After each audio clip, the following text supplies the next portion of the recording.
Let's put batteries in the radio system. We'll start with the transmitter.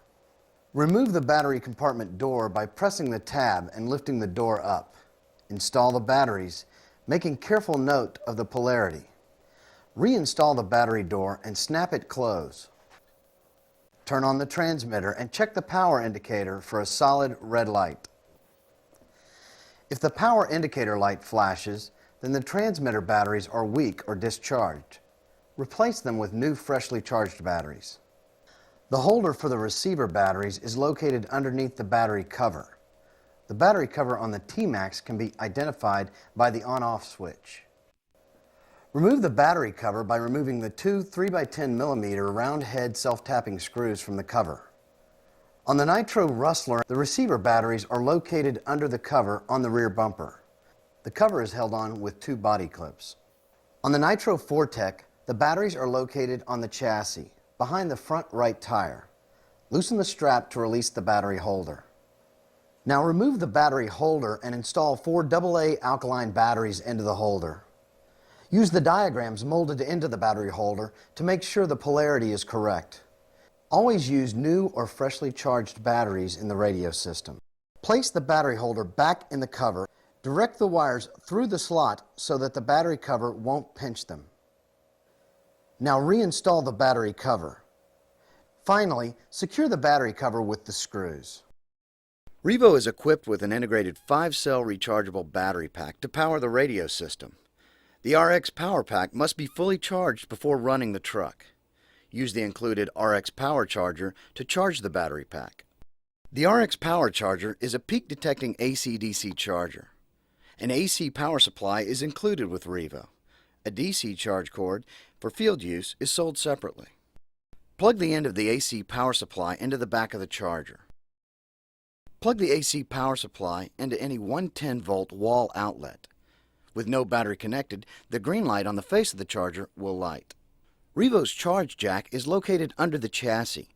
Remove the rubber plug that protects the jack, then plug the charge cord into the charging jack. The light on the charger will begin to flash, indicating that fast charging is in progress. The charger will shut off automatically, and the light will glow solid green when the receiver battery is fully charged and ready for use. It usually takes about an hour to fully charge the battery pack.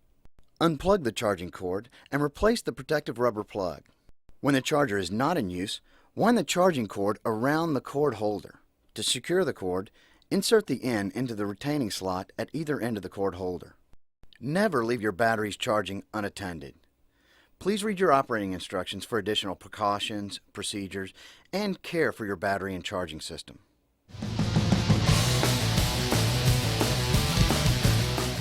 Now let's get familiar with your Traxxas radio system. Before you ever turn on your radio system, you must clear your frequency by making sure that no one else in the area is using the same channel as you. There are 6 possible channels, each numbered 1 through 6. And they are represented by 6 different colors. Look at the crystal plugged into the back of your transmitter to determine which of the channels your truck is operating on. There's a chart in your operating instructions that tells you which color is associated with each channel number. Our crystal is blue, so we're using channel 6. One very important rule to remember is to always turn the transmitter on before you turn on the receiver switch in the model. Then always turn the receiver switch off before you turn off the transmitter. This procedure will prevent the model from receiving a stray signal and running out of control. Remember, the transmitter is always on first and off last.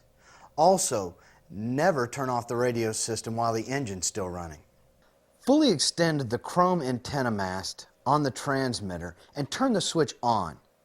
The red indicator light on the transmitter should be solid red and not flashing. Turn on the receiver switch in the model. The switch on our T-Max is located on the battery cover. On the Nitro Rustler, the switch is mounted on the rear shock tower.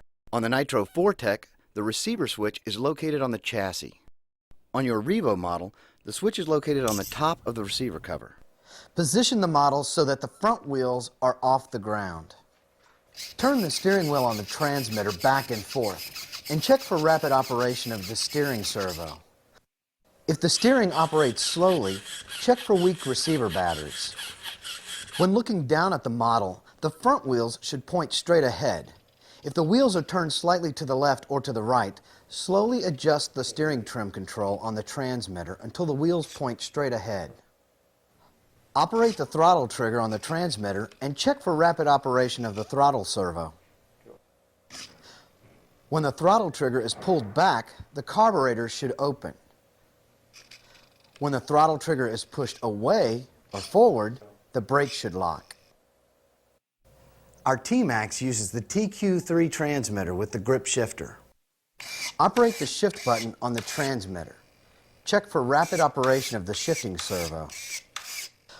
Push the shift button down for forward.